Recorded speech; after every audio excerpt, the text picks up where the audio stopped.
올여름 무지 더웠지요? 네, 어느 해보다도 덥고 힘들게 우리가 여름을 보내고 있습니다. 올여름이 무지 더웠는데 우리가 흘러나오는 뉴스를 보게 되면 올 한 해 여름이 그 어느 때보다도 기상 관측 이래 가장 더웠던 한 해였다라고 이렇게 이야기들 하고 있습니다. 수치상으로도 그래요. 열대야도 다 열대야 그 날짜 며칠 동안 이루어졌던가 이미 갈아치웠고요. 최고 기온도 이미 다 갈아치웠습니다. 올 한 해 우리나라에 더워가지고 발생한 온열 환자가 4,300명이 넘는다고 그래요. 그리고 무려 이 더위로 인해서 돌아가신 분이 48명 이상이라고 합니다. 그래서 예전에 비하면 4.5배가 늘어났대요. 더위로 인해서 돌아가신 분들이. 그리고 더위로 인해서 가축들이 죽어나갔는데 그 가축들이요 572만여 마리가 죽어나갔어요. 그리고 2,900헥타르 정도의 농작물들이 피해를 입었습니다. 올 한 해 이처럼 더위가 아주 무섭게 우리들에게 많은 어려움을 주었습니다. 왜 이렇게 올해가 더웠을까라는 걸 가지고 여러 이야기들과 분석이 있었어요. 근데 그 중에 하나 아이러니한 게 있었습니다. 뭐냐면 올 한 해 이렇게 더웠던 이유 중에 하나가 뭐냐면 태풍 때문이라는 거예요. 태풍이 없었다라는 거예요. 태풍이 있어서가 아니라 태풍이 없어서 더웠다라는 겁니다. 다른 때는 태풍이 불어치면서 비도 오고 바람도 불고 해서 이 더위가 조금 잠시 물러갔었는데 올해는 이 태풍이 없으니까 바람도 없고 비도 없고 그래서 가물고 더 더위가 심해졌다라는 이야기예요. 우리는 태풍이 온다면 먼저 걱정하지요. 이 태풍 때문에 또 얼마나 피해를 입을까. 물론 피해를 많이 입기도 하지만 돌이켜보니 이 태풍이 와서 한번 휙 하고 바람이 불어서 그냥 이 더위도 식히고 그리고 바다도 한번 뒤집어가지고 바다에 산소도 공급되고 영양분도 뒤집어지고 그렇게 해야 또한 우리가 더 살기 좋은 이 땅이 된다라는 사실입니다. 우리가 생각했던 태풍이 오면 어려운 일이고 나쁜 거다라고만 생각했지만 돌이켜보니 태풍 안에도 하나님이 주시는 은혜가 있었다라는 거예요. 우리가 살아가는 삶이 그렇습니다. 이거는 나쁜 거, 이거는 좋지 않은 거, 이거는 은혜가 아니다라고 생각할 수 있겠지만 돌이켜보면 하나님께서는 우리가 생각지 못했던 방법으로도 우리에게 은혜를 주고 계신다라는 사실이에요. 우리가 잘 아는 루즈벨트 대통령이 있습니다. 루즈벨트 대통령은 병약했지요. 여러 병을 안고 살아갔던 분이에요. 이분이 특별히 눈이 안 좋았어요. 눈이 안 좋아서 꼭 안경을 가지고 다녔어야 됩니다. 그래서 안경을 끼고는 또한 그 안경집, 양철로 된 안경집을 늘 가슴에 이렇게 꽂고 다녔어요. 여러분 아시지만 남자들 양복 속에 뭘 넣게 되면 불편합니다. 이게 튀어나오고 보기도 좋지 않고 움직일 때마다 이게 되게 거리적거려요. 좋지가 않아요. 그래서 늘 내가 왜 눈이 안 좋아가지고 이걸 꼭 갖고 다녀야 되나 귀찮아 죽겠다라고 생각을 했다고 합니다. 그러던 중에 한 번은 루즈벨트 대통령이 선거 유세를 가게 되었어요. 유세를 가게 되었는데 거기서 쉬 랭크라는 청년이 이 젊은 사람이 이 대통령을 저격하는 사건이 발생을 합니다. 그리고 그 총알은 정확하게 대통령의 가슴에 명중했어요. 대통령이 그 총알을 맞고는 피가 흥건해집니다. 근데 천만다행으로 죽지 않고 살았어요. 결국은 본인이 하려던 연설을 마치고 병원에 갑니다. 근데 어떻게 살았을까? 그 중요한 장기인 허파에서 나중에 의사들이 보니까 1mm 총알이 빗나갔던 거예요. 1mm만 옆으로 왔어도 허파가 상했고 뇌출혈로 인해서 큰 죽거나 중상을 입었을 거라는 겁니다. 그런데 그 1mm 차이로 살아났던 거지요. 어떻게 그런 일이 있었을까 봤더니만 양복 주머니를 보니까요. 양복에 연설을 하려고 넣어놓았던 연설문은 이미 구멍이 나버렸고요. 그리고 그 안에 넣어두었던 안경집, 양철로 된 안경집이 찌그러졌더랍니다. 그거 총알이 안경집을 맞추고는 방향을 틀어버린 거예요. 눈이 좋지 않아서 안경집을 갖고 다니는 것 불행이라고 생각했지만 하나님은 그 안경집을 통해서 루즈벨트 대통령에게 은혜를 베풀어 주셨던 거지요. 사랑하는 성도 여러분, 하나님께서는 오늘 또 우리에게 하나님의 은혜를 베풀어 주고 계십니다. 이 시간도 우리에게 주고 계시고 이미 허락하여 주셨어요. 근데 우리는 이렇게 은혜는 이렇게만 오고 있고 이것만이 은혜라고 우리는 생각하고 살아갈 때가 많이 있습니다. 그러나 하나님은 우리의 생각, 내 경험, 내 이성을 뛰어넘어서 우리에게 은혜를 베풀어 주고 계시다라는 사실이에요. 여러분, 성경에 보게 되면 하나님께서 주셨던 은혜를 경험했던 많은 사람이 있는데 우리 성경에 보면 발람이라는 선지자가 나와요. 이스라엘이 출애굽을 해서 가나안으로 가고 있는 도중에 이 발람이라는 선지자를 발락이라는 왕이 그에게 요청을 합니다. 저 이스라엘 사람들을 좀 저주해달라. 처음에는 발람이 거절을 해요. 안 된다. 어떻게 하나님의 민족을 내가 저주하느냐, 되지 않는다라고 했지만 계속해서 사람을 보내고 또한 여러 귀한 물건을 보내자 어쨌거나 따라갑니다. 그때 하나님이 노하셔서 사자를 보내서 발람을 죽이려 하세요. 발람은 그를 바라보지 못합니다. 누가 바라봤습니까? 바로 그가 타고 있던 나귀가 알아봐요. 그리고는 더 나아가질 않습니다. 아무리 채찍질을 가해도 이 나귀가 나아가지를 않아요. 하나님이 입을 열어주셔서 말하게 합니다. 왜 내가 당신을 살리려고 하는데 나에게 채찍질을 가하느냐. 나중에 눈을 열어보니 앞에 천사가 죽이려고 칼을 들고 있는 거예요. 하나님은 나귀를 통해서 하나님의 은총을 있게 하셨습니다. 그리고 예수 그리스도가 5,000명을 먹이시는 사건이 어떻게 일어납니까?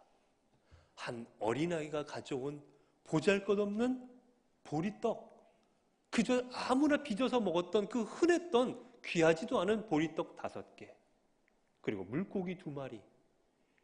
하나님 예수님께서는 그것을 가지고 5,000명을 먹이시는 엄청난 일에 하나님은 그 기초로 삼아주십니다.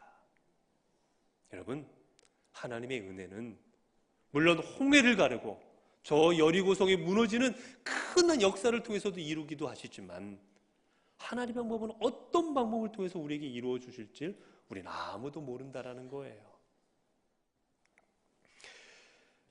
여러분, 오늘 본문은 나병에 걸렸던 나만 장군의 이야기입니다. 한 나만 장군이 그가 하나님의 사람 엘리사를 통해서 그가 앓고 있던 나병, 한센병을 깨끗하게 치유받고 있는 그 치유의 장면이에요. 오늘 하나님께서는 이 본문의 말씀을 통해 하나님의 은혜 가운데 살아가고 우리가 하나님의 은혜를 경험하려면 어떻게 해야 되는지 오늘 본문의 말씀을 통해 가르쳐주고 계십니다. 본문의 나만 장군에 대해서 성경은 이렇게 말하고 있죠. 1절의 말씀입니다. 아람 왕이 군대 장관 나아만은 그의 주인 앞에서 크고 존귀한 자니 이는 여호와께서 전에 그에게 아람을 구원하게 하셨음이라. 그는 큰 용사이나 나병 환자더라. 아람 왕에게 군대 장관 나만이라는 사람이 있었는데 그는 왕이 존귀 여겼던 사람, 즉 왕이 높여주었던 사람이라는 거예요. 그리고 그는 큰 하나님이 허락하신 용사였습니다. 많은 사람에게 존경받고 특히 왕에게는 인정을 받고 있었고 전쟁에 나가서는 큰 공을 세웠던 그런 어떻게 보면 부족할 것이 없는 그런 장군이었고 힘이요 능력이 있었던 사람, 권력이 있었던 사람이 바로 나만 장군이었던 것이지요. 그러나 그에게 단점이 하나 있고 아픔이 있었으니 바로 그가 나병 환자였다라는 겁니다. 여러분, 오늘 우리도 나병 환자 그러면 여러분들도 고치기가 쉽지 않은 병이잖아요. 하지만 오늘은 그게 전염되지 않는 걸 알고 우리가 약으로 많이 치유를 합니다. 근데 이 시대만 하더라도 나병 환자는 불치병으로 여겼어요. 더군다나 나병은 여러분 살이 썩어 들어가고 그리고 썩어 들어가면서 몸이 흉측하게 변화가 되지 않습니까?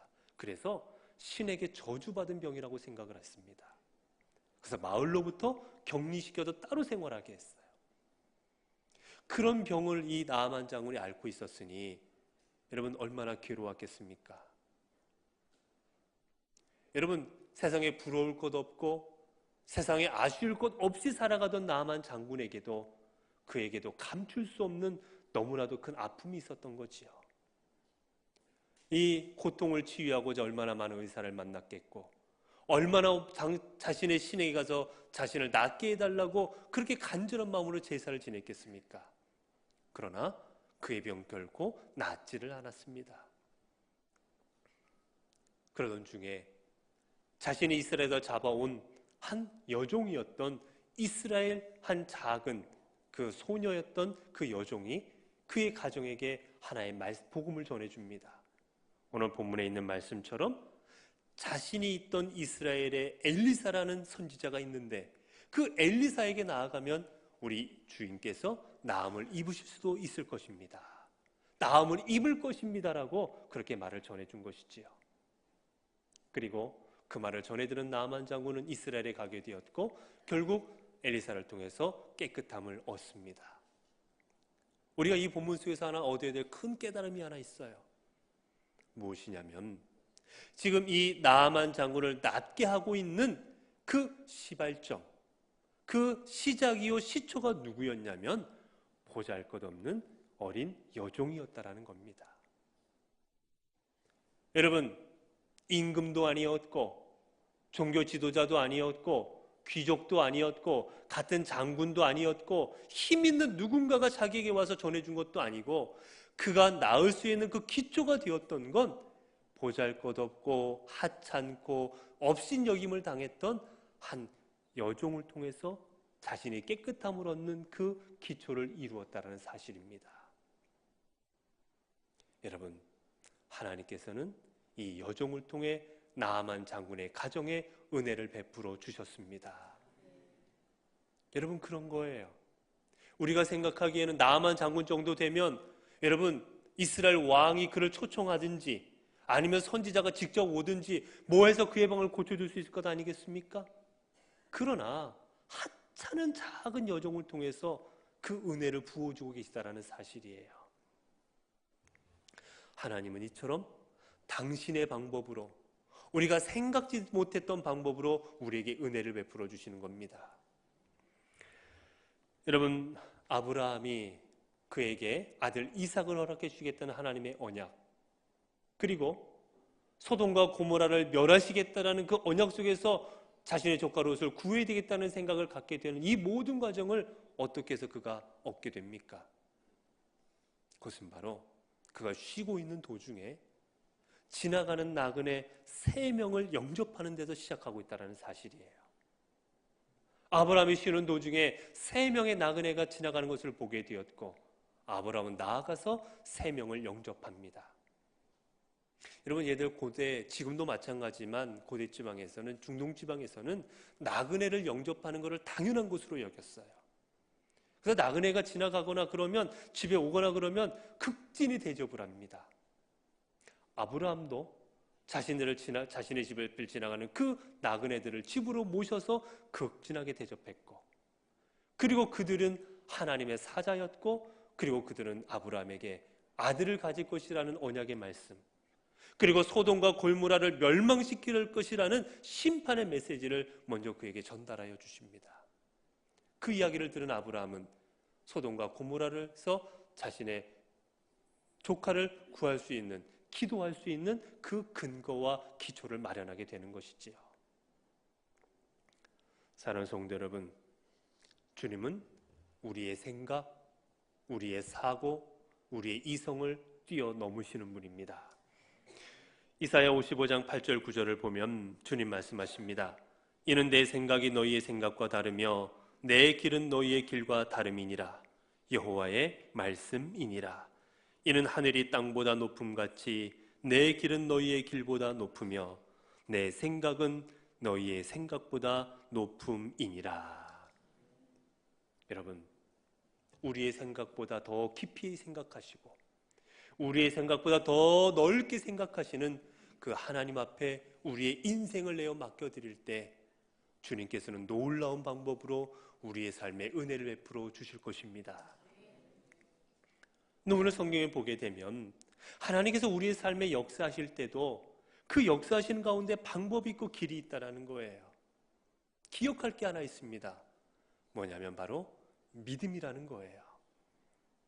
여러분, 집의 여종이 나아만 장군의 아내에게 이야기합니다. 엘리사라는 그 선지자가 있는데 그 선지자가 당신의 병을 낫게 할 겁니다. 그리고 그 이야기를 전해 들은 그 아내는 다시 자신의 남편에게 이야기하고, 그 남편 나아만 장군은 자신의 주인이었던 왕에게 이야기하는 게 오늘 본문의 내용입니다. 이 시작이 어떻게 되느냐? 우리가 3절을 보게 되면 여종이 이렇게 말하지요. 그의 여주인에게 이르되 우리 주인이 사마리아에 계신 선지자 앞에 계셨으면 좋겠나이다. 그가 나병을 고치리이다 하는지라. 이 본문 가운데 있는 말에는 자세하게 우리가 뜻을 밝히기가 어렵게 되어 있지만, 이 말을 원문을 보게 되면 이게 무슨 말이냐면요, 우리의 주인이 사마리아에 계셨더라면, 이스라엘에 계셨더라면 하나님께서는 분명히 우리 주인을 그 선지자를 통해서 낫게 하실 것입니다.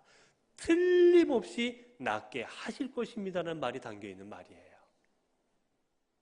즉, 이 여종은 지금 자신의 주인을 하나님께서 깨끗게 하실 것이라는 것에 조금도 의심하지 않고 확신을 가지고 주인에게 이야기하고 있는 겁니다. 여러분, 그렇잖아요. 하나님께서 이 주인을 낫게 하실 것이라는 확신이 없다면 어떻게 왕에게, 자기네 주인에게 이야기할 수 있겠습니까? 여러분, 내가 만약에, 이 여종이 만약에 주인에게 이야기해서 이스라엘에 갔는데 고침을 받지 못하고 돌아왔어요. 여러분, 이 여종이 어떻게 되겠습니까? 목숨을 유지할 수 있겠어요? 죽음밖에 없었을 겁니다, 아마. 그럼에도 불구하고 내가 내 목숨을 내어놓고 말할 수 있을 정도로 이 여종은 지금 확신에 차서 말하고 있는 거예요.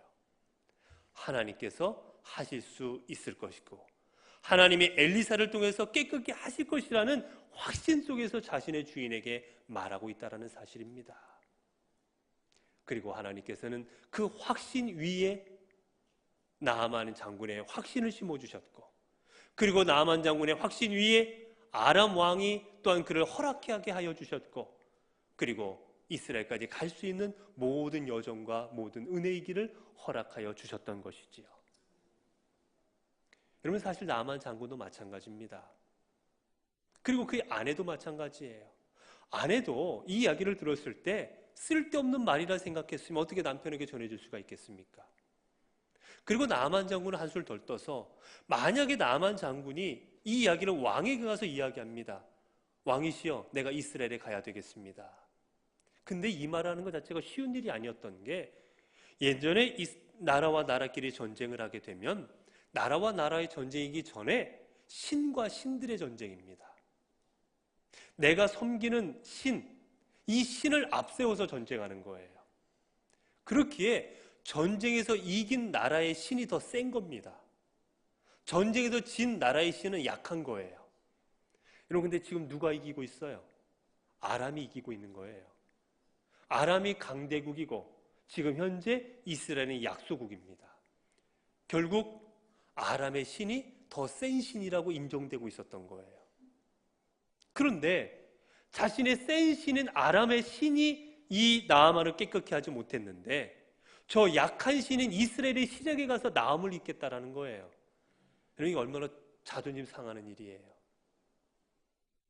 그 이야기를 지금 나아만 장군은 왕에게 하고 있고, 또 이 아람 왕도 그 사실을 다 알고 있음에도 불구하고 이것을 허락하고 있다는 사실이에요.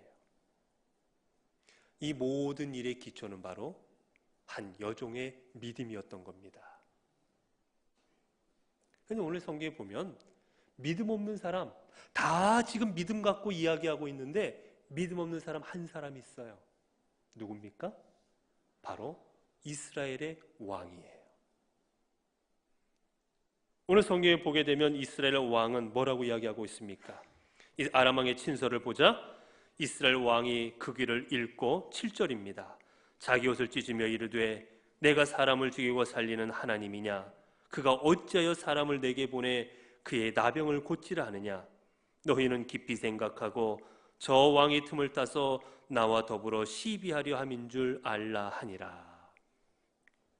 여러분, 이방 사람조차도, 이방의 왕조차도 믿음 가지고 지금 나만을 고치려고 하고 있는데, 정작 이스라엘의 왕은 내가 하나님이냐, 어떻게 이스라엘 나병을 고치느냐고 지금 자신의 옷을 찢으면서 한탄하고 있는 거예요. 유일하게 지금 믿음의 모습을 보이지 못하는 사람이 이스라엘의 왕이었던 겁니다. 여러분, 믿음은 신분이 높다고 믿음이 생기는 게 아니에요. 여러분, 지위가 높다고 믿음 생기는 게 아닙니다. 교회 오래 다녔다고 믿음 생기는 게 아니에요. 헌신 많이 했다고 믿음 생기는 게 아닌 거예요. 여러분, 믿음이 성도를 만드는 겁니다. 내가 어떤 믿음을 갖고 살아가고 있느냐가 내가 어떤 성도인지를 만들어가는 겁니다. 오늘 이 나아만 장군이 이제 자신이 나을 수 있다는 희망을 가지고 엘리사에게 나아갑니다. 어떻게 나갑니까? 오늘 본문에 보게 되면 그가 은 10달란트 그리고 금 6,000개를 가지고 나아갔다라고 되어 있죠. 여러분, 이걸 지금 오늘날 우리의 현대 계산법으로 계산하게 되면 은은 340kg예요. 340kg 되는 엄청난 양의 은을 싣고 가고 있는 겁니다.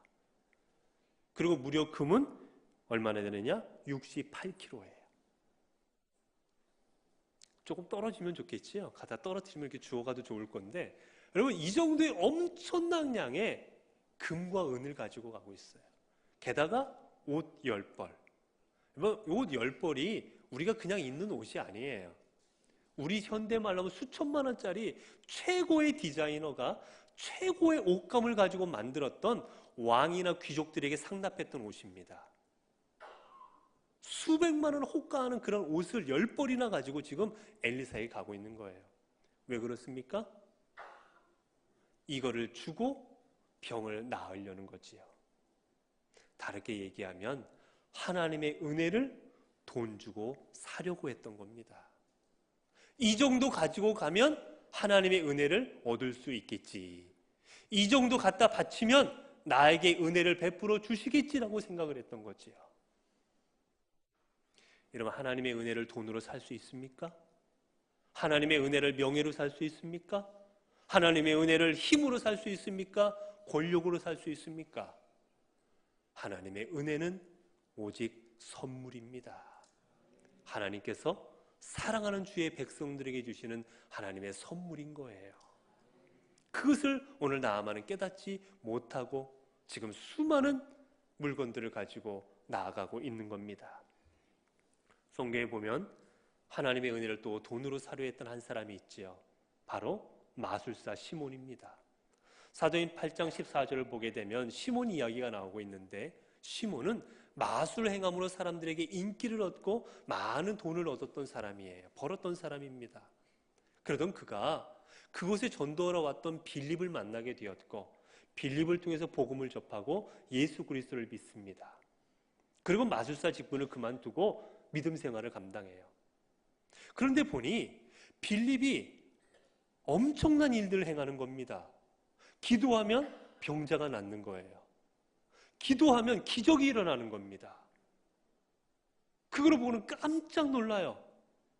나는 마술을 통해서 사람들을 놀래켰는데 보니까 진짜 이루어지고 있는 거예요. 그러던 와중에 그곳에 베드로와 요한이 오게 돼요. 그리고 베드로와 요한이 그곳에 모인 사람들에게 성령을 부어주시기를 위하는 마음으로 간절히 기도할 때 그곳에 성령님이 임재합니다. 방언을 이야기하게 되고, 그 광경을 쳐다본 마술사 시몬이 저 능력을 나도 가지면 좋겠구나. 내가 기도할 때 내가 지금 성령이 임하면 사람들이 얼마나 좋아하겠냐 해서 자기가 돈을 가지고 베드로에 갖다 바쳐요. 그리고 나도 당신처럼 내가 기도할 때 성령이 임할 수 있도록 그 능력을 나에게도 주십시오. 돈 주고 능력을 사려 합니다. 그때 베드로에게 저주를 받지요. 베드로가 이렇게 말합니다. 돈과 함께 망할지어다. 사랑하는 성도분, 하나님께서는 오늘 또 우리에게 하나님의 선물로 은혜를 주십니다. 내가 무엇을 많이 바쳤고 했다고 해서 주신 은혜가 내가 돈으로 살 수 있는 은혜가 아니라는 사실이지요. 여러분, 하나님께서 주신 이 은혜를 선물로 받은 우리가, 그러면 우리 받는 우리는 어떠한 자세로 나아가야 되겠습니까? 바로 믿음과 순종입니다. 오늘 이 성경을 보게 되면 이 성경에서 나아만이 지금 은혜 받는, 자신이 깨끗함을 입는, 은혜를 입는 이 과정을 보게 되면 하나님께서 낫게 하시는 그 과정 가운데 하나님께서 보신 것은 다른 게 아니라 믿음과 순종이었던 거예요. 나아만에게 말합니다. 7번 요단강에 가서 씻어라.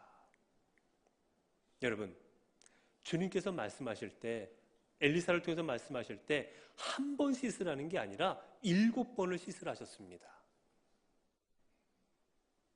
여러분, 왜 하나님께서 7번을 씻으라 하셨을까? 여러분, 하나님께서 능력이 부족해서 7번 씻으라 하셨겠어요? 한 번 씻으면 안 되고 2번, 3번 할 때마다 조금씩 나아져서 그렇게 낫게 하시려고 하나님께서 7번 씻으라 하셨겠습니까? 하나님은 단 한 번으로도, 아니 말씀만으로도 깨끗게 하실 수 있는 분입니다. 그럼에도 불구하고 7번 씻으라 하셨어요. 이유가 무엇입니까? 그의 순종의 마음을 보는 거예요. 여러분, 한 번 씻으러 들어갔는데 안 낫습니다. 2번 씻으러 들어가도 안 나아요. 3번, 4번, 5번 씻으면서 어떤 생각하겠습니까? 이놈들이 나를 속인 거 아닌가? 내가 지금 사람들 앞에서 창피당하는 거 아닌가? 이렇게 사람들이 많은 사람 앞에서 내가 물에 들어갔다 나왔다 하고 있는데 이게 지금 낫지 않는다면 내가 지금 헛고생하고 있는 거 아닌가? 얼마나 수많은 생각이 들었겠어요. 4번, 5번, 6번 할 때까지 얼마나 괴로웠겠습니까? 이러다 안 낫는 거 아닌가? 얼마나 창피할까? 그러나 나을 것이라는 믿음 가질 때 그는 순종할 수가 있었던 것이지요. 그리고 7번까지 순종할 때 그는 깨끗함을 입었던 겁니다. 사랑하는 성도 여러분, 하나님께서는 하나님의 은혜 받을 만한 믿음 가지고 순종하는 자에게 은혜를 베풀어 주십니다. 우리 하나님께서는 이 땅에 있는 우리를 구원하시고자 예수 그리스도를 이 땅에 보내주셨습니다. 그 예수 그리스도를 믿고 주의 말씀에 순종하는 자가 구원을 얻을 것입니다. 성도 여러분, 오늘도 하나님 우리에게 은혜를 주시고 이 순간도 우리에게 은혜 주시기를 원하고 계십니다. 이제 그 은혜는, 하나님의 은혜는 뜻하지 않는 하나님의 손길을 통해, 우리가 생각지도 못했던 하나님의 방법을 통해 우리의 삶에 임하게 될 것입니다. 그리고 그 은혜는 믿음과 순종으로 나아갈 때 우리 안에서 우리가 얻게 될 것입니다. 하나님은 믿음과 순종 위에 하나님의 나라를 이루어 가시고 하나님의 역사를 이루어 가시기 때문입니다. 은혜 속에서, 이 은혜 가운데 이번 한 주간도 살아가시는 우리 성도들 되시기를 바랍니다.